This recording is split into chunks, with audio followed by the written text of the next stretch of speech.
Welcome to wishful ಅಡುಗೆ ಮನೆ.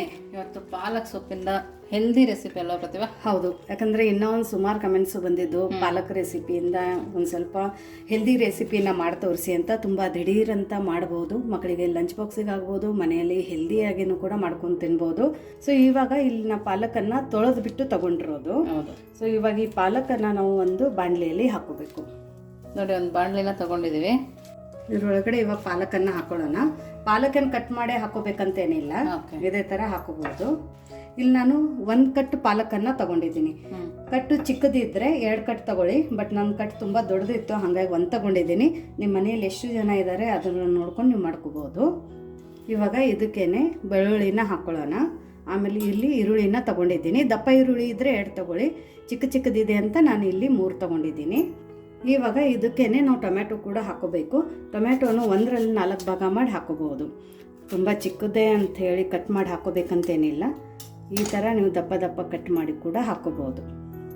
ನೋಡಿ, 1.5 ಟೊಮ್ಯಾಟೊನ ನಾನು ಇಲ್ಲಿ ತೊಗೊಂಡಿದ್ದೀನಿ. ದಪ್ಪ ಇದೆ ಅಂಥೇಳಿ, ಚಿಕ್ಕದಿದ್ದರೆ 2 ಫುಲ್ ಹಾಕೊಂಡ್ಬಿಡಿ. ನೋಡಿ, ಇಲ್ಲಿ ಒಂದು 6ರಿಂದ 7 ನಾನು ಆಲ್ಮಂಡನ್ನು ತೊಗೊಂಡಿದ್ದೀನಿ, ಬಾದಾಮಿನ ತೊಗೊಂಡಿದ್ದೀನಿ. ನೆನೆಸಿರೋದಿದ್ದರೆ ಅದನ್ನು ಕೂಡ ಹಾಕೋಬೋದು, ಬಟ್ ಇವತ್ತು ನಾವು ಇನ್ಸ್ಟೆಂಟಾಗಿ ಮಾಡ್ತಾ ಇದ್ದೀವಿ ಅಂಥೇಳಿ ಅದೇ ಥರ ಹಾಕೋತಾ ಇದ್ದೀನಿ. ಅದ್ರ ಜೊತೆ ಇಲ್ಲಿ ಒಂದು ಸ್ವಲ್ಪ ಕಾಜು ಕೂಡ ಹಾಕೋತಾ ಇದ್ದೀನಿ. ಇದರಿಂದ ತುಂಬ ರಿಚ್ನೆಸ್ ಬರುತ್ತೆ ಮತ್ತು ತುಂಬ ಹೆಲ್ದಿ ರೆಸಿಪಿ ಆಗುತ್ತೆ. ಒಂಥರ ಟೆಕ್ಸ್ಚರು ತುಂಬ ಸಖತ್ತಾಗಿ ಬರುತ್ತೆ. ಒಂದು 4 ಹಸಿಮೆಣಸಿನ್ಕಾಯಿನ ಹಾಕ್ಕೊಳ್ಳೋಣ. ಖಾರ ನೋಡಿ ಹಾಕ್ಕೊಳ್ಳಿ. ಆ್ಯಸಿಡಿಟಿ ಪ್ರಾಬ್ಲಮ್ ಇದ್ದವರು ಇಲ್ಲ ಹಸಿಮೆಣಸಿನ್ಕಾಯಿನ ಸ್ಕಿಪ್ ಮಾಡ್ಕೋಬೋದು. ಇವಾಗ ಇದಕ್ಕೇನೆ ಒಂದು 2 ಗ್ಲಾಸು ಅಥವಾ 1.5 ಗ್ಲಾಸ್ ಆಗೋಷ್ಟು ನೀರನ್ನು ಹಾಕೊಳ್ಳೋಣ.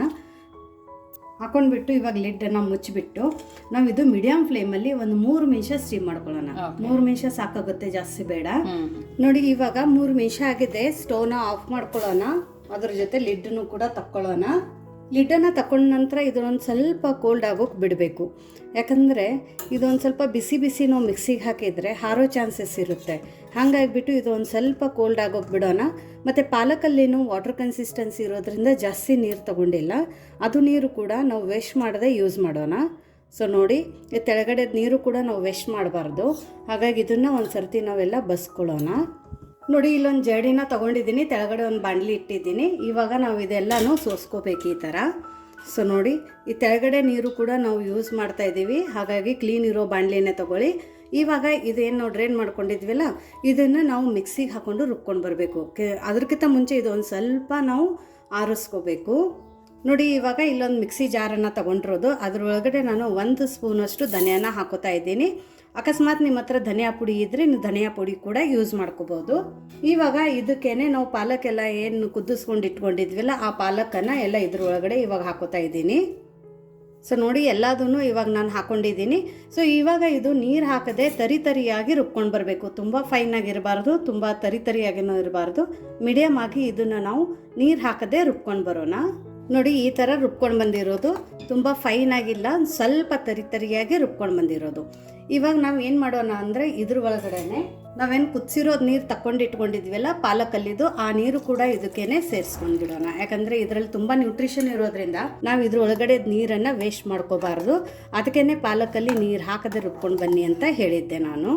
ಇವಾಗ ಈ ಮಿಕ್ಸಿ ಜಾರನ್ನು ಪಕ್ಕಕ್ಕಿಟ್ಟು ನೆಕ್ಸ್ಟ್ ಏನು ಮಾಡೋದು ಅಂತ ನೋಡೋಣ ಬನ್ನಿ. ನೋಡಿ, ಇವಾಗ ಒಂದು ಬಾಣಲಿನ ಇಟ್ಕೊಂಡಿರೋದು, ಇದ್ರ ಒಳಗಡೆ ಒಂದು 2 ಸ್ಪೂನ್ ಆಗೋಷ್ಟು ಎಣ್ಣೆನ ಹಾಕೊಳ್ಳೋಣ. ಎಣ್ಣೆ ಜಾಸ್ತಿ ಬೇಕಾಗಲ್ಲ ಈ ರೆಸಿಪಿಗೆ. ಸೊ ಎಣ್ಣೆ ಚೆನ್ನಾಗಿ ಕಾಯಬೇಕು. ನೀವು ಆದಷ್ಟು ಅಡುಗೆನ ಕಬ್ಬಿಣದ ಬಾಣಲಿಯಲ್ಲಿ ಮಾಡ್ಕೊಂಡಿದ್ರೆ ನಿಮ್ಗೆ ಐರನ್ ಕನ್ಸಿಸ್ಟೆನ್ಸಿ ಜಾಸ್ತಿ ಸಿಗುತ್ತೆ. ಅದ್ರ ಜೊತೆ ಫುಡ್ಡು ಕೂಡ ನೀವು ಮಾಡುವಂಥ ಫುಡ್ಡಲ್ಲಿ ಸ್ವಲ್ಪ ನ್ಯೂಟ್ರಿಷನ್ ಕೂಡ ಬರುತ್ತೆ. ಸೊ ಯಾರಿಗಾದರೆ ಐರನ್ ಡೆಫಿಷಿಯನ್ಸಿ ಇದ್ದವರು ಆದಷ್ಟು ನೀವು ಈ ಥರ ಲಿಫಿ ವೆಜಿಟೇಬಲ್ಸು ಅದ್ರ ಜೊತೆ ಐರನ್ನದ ಬಾಣಲಿನ ಯೂಸ್ ಮಾಡಿ, ನಾನ್ ಸ್ಟಿಕ್ಕನ್ನು ಒಂದು ಸ್ವಲ್ಪ ಅವಾಯ್ಡ್ ಮಾಡಿ. ಸೊ ನೋಡಿ, ಇವಾಗ ಎಣ್ಣೆ ಚೆನ್ನಾಗಿ ಕಾಯ್ದಿದೆ. ಸ್ವಲ್ಪ ಸಾಸಿವೆ ಹಾಕ್ಕೊಳ್ಳೋಣ, ಒಂದು ಸ್ವಲ್ಪ ಜೀರಿಗೆನ ಹಾಕ್ಕೊಳ್ಳೋಣ. ಜೀರಿಗೆಯಿಂದ ಡೈಜೆಷನ್ ತುಂಬ ಚೆನ್ನಾಗಾಗುತ್ತೆ ಮತ್ತು ಫ್ಲೇವರು ಕೂಡ ತುಂಬ ಸಖತ್ತಾಗಿ ಕೊಡುತ್ತೆ. ಪಾಲಕದ್ದು ಮಾಡುವಂಥ ರೆಸಿಪಿಗೆ ಒಂದು ಸ್ವಲ್ಪ ಜೀರಿಗೆ ಹಾಕಿದರೆ ಅದ್ರ ರುಚಿ ಜಾಸ್ತಿ ಆಗುತ್ತೆ. ಇವಾಗ ನೋಡಿ, ಚೆನ್ನಾಗಿ ಚಟಪಟ ಅಂತಿರಬೇಕಾದ್ರೆ ಇದ್ರ ಒಳಗಡೆ ಸಣ್ಣದಾಗಿ ಕಟ್ ಮಾಡ್ಕೊಂಡಿರೋದು ಅರ್ಧ ಈರುಳ್ಳಿನ ಹಾಕೋತಾ ಇದ್ದೀನಿ. ಫ್ಲೇಮನ್ನು ಮೀಡಿಯಮ್ ಫ್ಲೇಮಲ್ಲಿ ಇಟ್ಕೊಂಡು ಇದನ್ನು ಒಂದು ಸ್ವಲ್ಪ ಕೆಂಪದಾಗಿ ಆಗೋ ತನಕ ಹುರ್ಕೊಂಡು ಬರಬೇಕು. ಮತ್ತು ಕಬ್ಬಿಣದ ಬಾಣಲಿಯಲ್ಲಿ ಅಡುಗೆ ಕೂಡ ತುಂಬ ಬೇಗ ಆಗುತ್ತೆ, ಯಾಕಂದರೆ ಇದು ತುಂಬ ಚೆನ್ನಾಗಿ ಕಾಯ್ದಿರುತ್ತೆ ಬಾಣಲಿ, ಹಾಗಾಗಿ ಅಡುಗೆಗಳು ಕೂಡ ತುಂಬ ಫಾಸ್ಟಾಗಿ ಆಗುತ್ತೆ. ಸೊ ನೋಡಿ, ಈರುಳ್ಳಿ ಚೆನ್ನಾಗಿ ಫ್ರೈ ಆಗಿದೆ, ಕೆಂಪು ಕಲರ್ ಬಂದಿದೆ ಈರುಳ್ಳಿಗೆ. ಇವಾಗ ನಾವು ಇದ್ರ ಒಳಗಡೆ ಒಂದು ಅರ್ಧ ಟೊಮೆಟೊನ ಹಾಕೊಳ್ಳೋಣ. ಟೊಮೆಟೊ ಬೇಕಂದರೆ ಹಾಕ್ಕೊಳ್ಳಿ, ಯಾಕಂದರೆ ರುಬ್ಬಕ್ಕೂ ನಾವು ಟೊಮೆಟೊನ ಯೂಸ್ ಮಾಡ್ಕೊಂಡಿದ್ವಿ. ಇವಾಗ ಇದನ್ನು ಕೂಡ ಒಂದು ಸ್ವಲ್ಪ ಸಾಫ್ಟ್ ಆಗೋ ತನಕ ಹುರ್ಕೊಂಡು ಬರೋಣ. ಇನ್ನು ನೀವು ಯಾರು ನಮ್ಮದು ವಿಶ್ಫುಲ್ ಅಡುಗೆ ಮನೆ ವಾಟ್ಸಪ್ ಗ್ರೂಪ್ ಲಿಂಕನ್ನು ಜಾಯಿನ್ ಆಗಿಲ್ಲ ಅಂದರೆ ಡಿಸ್ಕ್ರಿಪ್ಷನ್ ಬಾಕ್ಸಲ್ಲಿ ವಾಟ್ಸಪ್ ಗ್ರೂಪ್ ಲಿಂಕನ್ನು ಕೊಟ್ಟಿದ್ದೀನಿ, ವಿಶ್ಫುಲ್ ಅಡುಗೆ ಮನೆ ವಾಟ್ಸಪ್ ಗ್ರೂಪ್ ಲಿಂಕ್ ಅಂತ.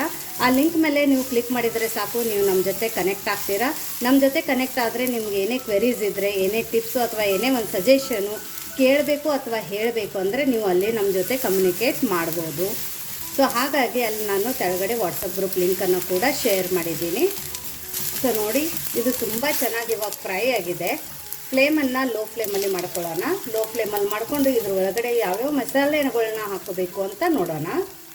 ನೋಡಿ, ಇವಾಗ ಇದಕ್ಕೊಂದು ಸ್ವಲ್ಪ ಅರಿಶಿಣದ ಪುಡಿ ಹಾಕ್ಕೊಳ್ಳೋಣ, ಮತ್ತು ಒಂದು ಸ್ವಲ್ಪ ಕೆಂಪು ಖಾರದ ಪುಡಿನ ಹಾಕ್ಕೊಳ್ಳೋಣ. ಕೆಂಪು ಖಾರದ ಪುಡಿನ ನೋಡಿಬಿಟ್ಟು ಹಾಕ್ಕೊಳ್ಳಿ, ಯಾಕಂದರೆ ಆಲ್ರೆಡಿ ನಾವು ರುಬ್ಬಬೇಕಾದ್ರೆ ಹಸಿಮೆಣಸಿನ್ಕಾಯಿ ಪಾಲಕಲ್ಲಿ ಹಾಕ್ಕೊಂಡಿದ್ವಿ. ಸ್ವಲ್ಪ ಉಪ್ಪನ್ನು ಹಾಕ್ಕೊಳ್ಳೋಣ, ರುಚಿ ನೋಡಿ ಹಾಕೋಬೋದು. ಸ್ವಲ್ಪ ಗರಂ ಮಸಾಲಾನ ಹಾಕೋತಾ ಇದ್ದೀನಿ. ಮನೆಯಲ್ಲಿ ಮಾಡಿರುವಂಥ ಗರಂ ಮಸಾಲ ಇದ್ದರೆ ಅದನ್ನೇ ಬಳಸಿ. ನೋಡಿ, ಇವತ್ತಿಂದ ಈ ರೆಸಿಪಿಗೆ ಇನ್ನೊಂದು ಸೀಕ್ರೆಟ್ ಮಸಾಲ ಅಂದರೆ, ನೀವು ಪಾಲಕದ ಇವತ್ತಿಂದ ಈ ರೆಸಿಪಿ ಮಾಡಬೇಕಂದ್ರೆ ಈ ಮಸಾಲೆನ ಹಾಕಿ ತುಂಬ ಸಖತ್ತಾಗುತ್ತೆ. ಈ ಮಸಾಲೆ ಅಂದರೆ ಚನಾ ಮಸಾಲ ಇದೆ, ಅಂದರೆ ಚೋಲೆ ಭಟೂರೆ ಜೊತೆ ಏನು ಚೋಲೆ ಮಾಡ್ತೀವಿ ಅದರದ್ದು ಮಸಾಲ ಇದೆ, ಇದು ಚನಾ ಮಸಾಲ. ಸೊ ಇದನ್ನು ಕೂಡ ಒಂದು ಸ್ವಲ್ಪ ನಾವು ಪಾಲಕ್ ಮಾಡುವಂಥ ಇವತ್ತಿಂದ ಈ ರೆಸಿಪಿಗೆ ಹಾಕಿದರೆ ತುಂಬ ಸಖತ್ತಾಗಿ ಟೇಸ್ಟ್ ಕೊಡುತ್ತೆ. ಸೊ ಇದು ಒಂದು ಸೀಕ್ರೆಟ್ ಮಸಾಲ, ಪಾಲಕ್ ರೆಸಿಪಿಯಲ್ಲಿ ಈವನ್ ಹೋಟೆಲಲ್ಲಿ ಕೂಡ ಅವರು ಹಾಕಿರ್ತಾರೆ. ಸೊ ಚನಾ ಮಸಾಲ ಇದ್ದರೆ ಹಾಕೊಂಡ್ಬಿಡಿ. ಇದೆಲ್ಲ ಒಂದು ಸರ್ತಿ ನೀಟಾಗಿ ಮಿಕ್ಸ್ ಮಾಡ್ಕೊಳ್ಳೋಣ. ಜಾಸ್ತಿ ಸಿಹಿದು ಹೋಗಬಾರ್ದು ಮಸಾಲೆ, ಇಲ್ಲಾಂದರೆ ಫ್ಲೇವರ್ ಅದರದ್ದು ಹೋಗಿಬಿಡುತ್ತೆ. ಇವಾಗ ನಾವು ರುಬ್ಕೊಂಡಿರೋಂಥ ಪಾಲಕನ್ನು ಇದ್ರ ಒಳಗಡೆ ಹಾಕ್ಕೊಳ್ಳೋಣ. ಹಾಕೊಂಡ್ಬಿಟ್ಟು ನೀಟಾಗಿ ಮಿಕ್ಸ್ ಮಾಡ್ಕೊಳ್ಳೋಣ. ಇದ್ರ ಥಿಕ್ನೆಸ್ಸು ನೀವು ನೋಡ್ಬೋದು, ಕನ್ಸಿಸ್ಟೆನ್ಸಿ ಕೂಡ ನೀವು ನೋಡಿಬಿಟ್ಟು ಹಾಕೋಬೋದು. ಆಲ್ರೆಡಿ ಇದರಲ್ಲಿ ನಾವೆಲ್ಲ ಹಾಕಿದ್ದೀವಿ, ಬಟ್ ಇನ್ನೂ ಒಂದೆರಡು ಇಂಗ್ರೀಡಿಯೆಂಟ್ಸ್ ಹಾಕಬೇಕು, ಅದು ಆಮೇಲೆ ಹಾಕ್ಕೊಳ್ಳೋಣ. ಸೊ ನೋಡಿ, ಇವಾಗ ಇದು ಚೆನ್ನಾಗಿ ಮಿಕ್ಸ್ ಆಗಿದೆ. ಸೊ ನೋಡಿ, ಅದೇ ಮಿಕ್ಸಿ ಜಾರಕ್ಕೆ ಒಂದು ಸ್ವಲ್ಪ ನೀರನ್ನು ಹಾಕೋತಾ ಇದ್ದೀನಿ. ಕನ್ಸಿಸ್ಟೆನ್ಸಿ ನೀವು ನೋಡಿಬಿಟ್ಟು ನೀರಿಂದು ಕ್ವಾಂಟಿಟಿ ನೀವು ಹೆಚ್ಚು ಕಡಿಮೆ ಮಾಡ್ಕೋಬೋದು. ಸೊ ನೋಡಿ, ಎಷ್ಟು ಸಖತ್ತಾಗಿ ಎಷ್ಟು ಪರ್ಫೆಕ್ಟಾಗಿ ಕಲರ್ ಬಂದಿದೆ, ತುಂಬ ಚೆನ್ನಾಗಿ ಕಲರ್ ಬಂದಿದೆ. ಈ ಥರ ಮಾಡಿದರೆ ಕಲರ್ ತುಂಬ ಚೆನ್ನಾಗಿ ಬರುತ್ತೆ. ಇನ್ನೊಂದು ಅಂದರೆ ಧನಿಯಾ ಪೌಡರನ್ನು ನೀವು ಹಾಕ್ಕೊಂಡಿದ್ರೆ, ಇವಾಗ ನಾನು ರೆಸಿಪಿ ಮಾಡ್ತಾಯಿದ್ದೀನಿ, ಈ ಘಮದ ಮೇಲಿಂದ ನಾನು ಹೇಳ್ತೀನಿ, ಯಾವಾಗಲೂ ನನ್ನ ಮನೆಯಲ್ಲಿ ನಾನು ಪಾಲಕ್ ರೆಸಿಪಿ ಇದೇ ಥರ ಮಾಡ್ತೀನಿ, ಹಾಗಾಗಿ ಎಲ್ಲರಿಗೂ ತುಂಬ ಇಷ್ಟ. ಸೊ ಧನಿಯಾನ ನಾನು ಏನು ಪಾಲಕ್ ರುಬ್ಬಬೇಕಾದ್ರೆ ಹಾಕ್ಕೊಂಡಿದ್ದೀನಿಲ್ಲ ಅದೇ ಥರ ಹಾಕ್ಕೊಳ್ಳಿ. ನೀವು ಧನಿಯಾ ಪೌಡರ್ ಹಾಕ್ಕೊಂಡಿದ್ರೆ ಈ ಥರ ಫ್ಲೇವರ್ ಬರಲ್ಲ, ಯಾಕಂದರೆ ಇಷ್ಟು ಘಮ ಘಮ ಅಂತ ಇದ್ರ ವಾಸನೆ ಬರ್ತಾ ಇದೆ ಅಂದರೆ ಎಲ್ಲರೂ ಓಡ್ಬಿಟ್ಟು ಬಂದು ಕೇಳ್ಬೋದು ಏನು ಮಾಡ್ತಾ ಇದ್ದೀರಾ ಅಂತ. ಸೊ ಅಷ್ಟು ಡಿಫ್ರೆನ್ಸು ಕೂಡ ಆಗುತ್ತೆ. ಸೊ ಅಡುಗೆ ಮಾಡಬೇಕಾದ್ರೆ ಈ ಸಣ್ಣ ಪುಟ್ಟದ್ದು ನಾವು ಒಂದೊಂದು ಟಿಪ್ಸನ್ನು ಫಾಲೋ ಮಾಡಿದರೆ ನಮ್ಮದು ಅಡುಗೆ ತುಂಬ ರುಚಿಕರಾಗಿ ಆಗುತ್ತೆ. ಸೊ ಇವಾಗ ಇದನ್ನು ಇನ್ನೊಂದು ಸರ್ತಿ ನೀಟಾಗಿ ಮಿಕ್ಸ್ ಮಾಡಿಕೊಂಡು ಫ್ಲೇಮನ್ನು ಲೋ ಟು ಮೀಡಿಯಮ್ ಫ್ಲೇಮಲ್ಲಿ ಇಟ್ಕೊಂಡು ಒಂದು ಕುದಿ ತೊಗೊಂಡು ಬಂದರೆ ಸಾಕು, ಯಾಕಂದರೆ ಆಲ್ರೆಡಿ ನಮ್ಮ ಪಾಲಕ್ ಕುದ್ದಿದೆ. ಸೊ ನೋಡಿ, ಇವಾಗ ಒಂದು ಕುದಿ ಬರ್ತಾ ಇದೆ. ಇವಾಗ ಒಂದು ಸರ್ತಿ ಕೈನ ಆಡಿಸ್ಕೊಳ್ಳೋಣ. ಇವಾಗಲೇ ನೀವು ಉಪ್ಪು ಖಾರ ಎಲ್ಲ ಚೆಕ್ ಮಾಡಿಬಿಟ್ಟು ಅಡ್ಜಸ್ಟ್ ಮಾಡ್ಕೋಬೋದು. ಸೊ ನೋಡಿ, ಎಷ್ಟು ಚೆನ್ನಾಗಿ ಕುದಿ ಬಂದಿದೆ ಅಂದರೆ ಕಲರು ಕೂಡ ತುಂಬ ಸಖತ್ತಾಗಿ ಕಾಣ್ತಾ ಇದೆ, ನಿಮಗೂ ಕಾಣ್ತಾ ಇದೆ ಅಲ್ವಾ? ಸೊ ನೋಡಿ, ತುಂಬ ಚೆನ್ನಾಗಿ ಬಂದಿದೆ. ಇವಾಗ ಒಂದು ಸರ್ತಿ ನಾವು ಉಪ್ಪು ಖಾರನ ಚೆಕ್ ಮಾಡೋಣ. ತುಂಬ ಪರ್ಫೆಕ್ಟಾಗಿದೆ, ಎಲ್ಲ ಕರೆಕ್ಟಾಗಿದೆ. ಇವಾಗ ಇದ್ರ ಒಳಗಡೆ ನಾನು ಇಲ್ಲಿ ಪನ್ನೀರನ್ನು ಕ್ಯೂಬ್ಸನ್ನು ಕಟ್ ಮಾಡ್ಕೊಂಡು ಇಟ್ಕೊಂಡಿದ್ದೀನಿ. ನಿಮಗೆ ಯಾವ ಸೈಜ್ ಬೇಕು, ಯಾವ ಶೇಪ್ ಬೇಕು ಆ ಸೈಜು ಶೇಪಲ್ಲಿ ನೀವು ಮಾಡ್ಕೋಬೋದು. ಮತ್ತು ಪನ್ನೀರ್ ಹಸಿದು ಯಾರಿಗಾದರೆ ಹೋಗಂಗಿಲ್ಲ ಅಂದರೆ ಒಂದು ಸ್ವಲ್ಪ ಎಣ್ಣೆ ಹಾಕ್ಕೊಂಡು ಫ್ರೈ ಮಾಡಿಕೊಂಡು ಕೂಡ ಇದ್ರ ಒಳಗಡೆ ಹಾಕೋಬೋದು. ಬಟ್ ಇಲ್ಲಿ ಪನ್ನೀರನ್ನು ನಾನು ಇದೇ ಥರ ಹಾಕೋತಾ ಇದ್ದೀನಿ, ಯಾಕಂದರೆ ಇದರಿಂದ ತುಂಬ ಪ್ರೋಟೀನ್ ಸಿಗುತ್ತೆ. ಮತ್ತು ಈ ಪಾಲಕ್ ಪನ್ನೀರ್ ರೆಸಿಪಿಯಲ್ಲಿ ಪನ್ನೀರನ್ನು ಇದೇ ಥರ ಹಾಕೊಳ್ಳೋದ್ರಿಂದ ಇದ್ರ ರುಚಿ ಇನ್ನೂ ಜಾಸ್ತಿ ಆಗುತ್ತೆ. ಇವಾಗ ಪನ್ನೀರ್ ಹಾಕಿದ ನಂತರ ಸ್ವಲ್ಪ ಕಸೂರಿ ಮೇಥಿನ ಇದೇ ಥರ ಹಾಕ್ಕೊಳ್ಳೋಣ, ಯಾಕಂದರೆ ಕೈ ಆಡಿಸ್ಬಾರ್ದು. ಪನ್ನೀರ್ ಹಾಕಿದ ತಕ್ಷಣ ಒಂದು ಸೆಕೆಂಡ್ ಹಂಗೆ ಬಿಟ್ಬಿಡೋಣ, ಅದರಿಂದ ಅದು ಪನ್ನೀರೆಲ್ಲ ಮಸಾಲೆನ ಚೆನ್ನಾಗಿ ಎಳ್ಕೊಂಡಿರುತ್ತೆ. ಸೊ ನೋಡಿ, ಫ್ಲೇಮ್ ಇನ್ನೂ ಸಣ್ಣದಲ್ಲಿನೇ ಇಟ್ಕೊಂಡಿದ್ದೀನಿ, ಲೋ ಫ್ಲೇಮಲ್ಲಿ. ಇಲ್ಲಿ ನಾನು ಒಂದು ಸ್ವಲ್ಪ ಹಾಲು ಮತ್ತು ಒಂದು ಸ್ವಲ್ಪ ಹಾಲಿನ ಮೇಲಿನ ಕೆನೆ ಏನಿರುತ್ತೆ ಫ್ರೆಶ್ ಕ್ರೀಮ್, ಅದನ್ನು ತೊಗೊಂಡಿದ್ದೀನಿ. ನಿಮ್ಮ ಹತ್ರ ಕ್ರೀಮ್ ಇದ್ದರೆ ಹಾಕ್ಕೊಳ್ಳಿ, ಬಟ್ ಆದಷ್ಟು ಹಾಲಿನ ಮೇಲಿನ ಕೆನೆ ಇದ್ದರೆ ಅದನ್ನು ಯೂಸ್ ಮಾಡಿ, ಯಾಕಂದರೆ ತುಂಬ ಚೆನ್ನಾಗಿರುತ್ತೆ. ಸೊ ಇವಾಗ ಇದನ್ನೊಂದು ಸ್ವಲ್ಪ ಹಾಕೋತಾ ಇದ್ದೀನಿ. ಹಾಲು ಹಾಕಿ ಪನ್ನೀರ್ ಮಾಡೋದಂದರೆ ಇದೊಂದು ಸೀಕ್ರೆಟ್ ಇದೆ, ಇದರಿಂದ ಕ್ರೀಮಿನೆಸ್ ಬರುತ್ತೆ ನಾವು ಮಾಡುವಂಥ ರೆಸಿಪಿಗೆ. ಆಮೇಲೆ ಒಳ್ಳೆ ಚೆನ್ನಾಗಿ ರುಚಿ ಬರುತ್ತೆ. ರೆಸ್ಟೋರೆಂಟಲ್ಲಿ ಕೂಡ ಇದೇ ಥರ ಮಾಡೋದು. ಇವಾಗ ನೀಟಾಗಿ ಇವಾಗ ಇದನ್ನು ಕೈ ಆಡಿಸ್ಕೊಳ್ಳೋಣ. ಸೊ ನೋಡಿ, ನಾವು ಪನ್ನೀರ್ ಹಾಕಿದ ತಕ್ಷಣ ಕೈ ಆಡಿಸಿಲ್ಲ, ಹಾಗಾಗಿ ಎಲ್ಲ ಮಸಾಲೆಯನ್ನು ಪನ್ನೀರ್ ತುಂಬ ಚೆನ್ನಾಗಿ ಎಳ್ಕೊಂಡಿದೆ. ಸೊ ಬಿಡಿ ಬಿಡಿಯಾಗಿ ಹಾಕೋಬೇಕು ನಾವು ಅಷ್ಟೇ. ಸೊ ನೋಡಿ, ಇವಾಗ ಇದೇನು ಜಾಸ್ತಿ ನಾವು ಕುದಿಸೋ ಅವಶ್ಯಕತೆ ಇಲ್ಲ. ಸೊ ಯಾರಾದರೆ ತುಪ್ಪ ಬೆಣ್ಣೆ ತಿನ್ನಂಗಿಲ್ಲ ಅಂದ್ರೂ ಈ ಥರ ಮಾಡ್ಕೋಬೋದು. ಬಟ್ ತುಪ್ಪ ಬೆಣ್ಣೆ ಹಾಕಿದರೆ ಇದಕ್ಕೆ ಇನ್ನೂ ಒಂಥರ ಚೆನ್ನಾಗಿ ಫ್ಲೇವರ್ ಬರುತ್ತೆ. ಹಾಗಾಗಿ ಇದಕ್ಕೆ ನಾನು ಒಂದು ಸ್ವಲ್ಪ ತುಪ್ಪ ಹಾಕೋತೀನಿ. ಸೊ ನೋಡಿ, ನಾನು ಇಲ್ಲಿ 1 ಸ್ಪೂನಷ್ಟು ತುಪ್ಪನ ಹಾಕೋತಾ ಇದ್ದೀನಿ. ನಿಮ್ಮ ಹತ್ರ ಬೆಣ್ಣೆ ಇದ್ದರೆ ಬೆಣ್ಣೆ ಕೂಡ ಹಾಕೋಬಹುದು. ನಾವೆರಡೂ ತಿನ್ನಲ್ಲ ಅಂದರೆ ಎರಡೂ ಸ್ಕಿಪ್ ಮಾಡ್ಬೋದು. ಇವಾಗ ಇದನ್ನು ಚೆನ್ನಾಗಿ ಮಿಕ್ಸ್ ಮಾಡಿಬಿಟ್ಟು ಫ್ಲೇಮನ್ನು ಆಫ್ ಮಾಡ್ಕೊಳ್ಳೋಣ. ಸೊ ಇವಾಗ ಇದು ಪನ್ನೀರ್ ನೋಡೋಕ್ಕೆ ತುಂಬ ಸಖತ್ತಾಗಿ ಕಾಣ್ತಾ ಇದೆ, ತುಂಬ ಟೇಸ್ಟಿಯಾಗಿದೆ. ನೋಡೋಕ್ಕೆ ಟೆಕ್ಸ್ಚರು ಕಲರು ತುಂಬ ಪರ್ಫೆಕ್ಟಾಗಿ ಬಂದಿದೆ. ಸೊ ಇವಾಗ ಈ ಪನ್ನೀರನ್ನು ಎದುರ ಜೊತೆ ತಿನ್ನೋದು ಮತ್ತು ಹೇಗಾಗಿದೆ ಅಂತ ನಿಮಗೆ ಹೇಳ್ತೀನಿ, ನೋಡೋಣ ಬನ್ನಿ. ಸೊ ನೋಡಿ, ನಾನು ಈ ಡಿಫ್ರೆಂಟಾಗಿ ಮಾಡಿಕೊಂಡಿರುವಂಥ ಇದೊಂದು ಪಾಲಕ್ ಪನ್ನೀರ್ ನಾನು ಅನ್ನದ ಜೊತೆ ಮತ್ತು ಚಪಾತಿ ಜೊತೆ ಸರ್ವ್ ಮಾಡಿದ್ದೀನಿ. ಒಂದು ಸರ್ತಿ ನೀವು ಈ ಥರ ಗ್ರೇವಿ ಪಾಲಕ್ ಪನ್ನೀರ್ ಮಾಡಿದರೆ ಸಾಕು, ಅನ್ನದ ಜೊತೆನೂ ಆಗುತ್ತೆ, ಚಪಾತಿಗೂ ಆಗುತ್ತೆ. ಸೊ ನಿಮಗೆ ಹೇಳ್ತೀನಿ ನಾನು ಯಾವ ಥರ ಆಗಿದೆ ಅಂತೇಳಿ ಚಪಾತಿ ಜೊತೆ. ಬಟ್ ಚಪಾತಿ ಜೊತೆ ಅಂತೂ ತುಂಬ ಸಖತ್ತಾಗಿರುತ್ತೆ. ನೀವು ಬೇಕಂದರೆ ದೋಸೆ ಜೊತೆ ಕೂಡ ಮಾಡ್ಕೋಬೋದು, ಪುರಿ ಜೊತೆ ಕೂಡ ಮಾಡ್ಕೋಬೋದು. ಏನು ಪರ್ಫೆಕ್ಟ್ ಆಗಿದೆ ಅಂದರೆ 101% ನಾನು ಹೇಳ್ತೀನಿ ನಿಮಗೆ. ನೀವು ಈ ಥರ ಪಾಲಕ್ ಪನ್ನೀರನ್ನು ಮಾಡಿದರೆ 5 ನಿಮಿಷದಲ್ಲಿ ಖಾಲಿ ಆಗುತ್ತೆ. ಮಕ್ಕಳು ಲಂಚ್ ಬಾಕ್ಸು ಕೂಡ ರಿಟರ್ನ್ ಬರಲ್ಲ. ನೋಡಿ ಎಷ್ಟು ಪರ್ಫೆಕ್ಟ್ ಟೆಕ್ಸ್ಚರ್ ಇದೆ, ಎಷ್ಟು ಪರ್ಫೆಕ್ಟ್ ಇದು ಪನ್ನೀರು ಕೂಡ ಆಗಿದೆ. ತುಂಬ ಸಖತ್ತಾಗಿದೆ. ನೀವು ಅನ್ನದ ಜೊತೆ ತಿನ್ಬೇಕಂದ್ರೂ ಈ ಥರ ತಿನ್ಬೋದು, ತುಂಬ ಚೆನ್ನಾಗಿರುತ್ತೆ. ಅಥವಾ ಮಕ್ಕಳಿಗೆ ನೀವು ಅನ್ನದ ಜೊತೆನೇ ಕಲಿಸ್ಕೊಡ್ಬೋದು, ಒಂಥರ ಪಲಾವ್ ಥರ ಫ್ಲೇವರ್ ಬರುತ್ತೆ, ಅಷ್ಟು ಸಖತ್ತಾಗಿದೆ. ತುಂಬ ಅಂದರೆ ತುಂಬ ಸಖತ್ತಾಗಿದೆ. ಒಂದು ಸರ್ತಿ ಈ ಮೆಥಡನ್ನು ಟ್ರೈ ಮಾಡಿ.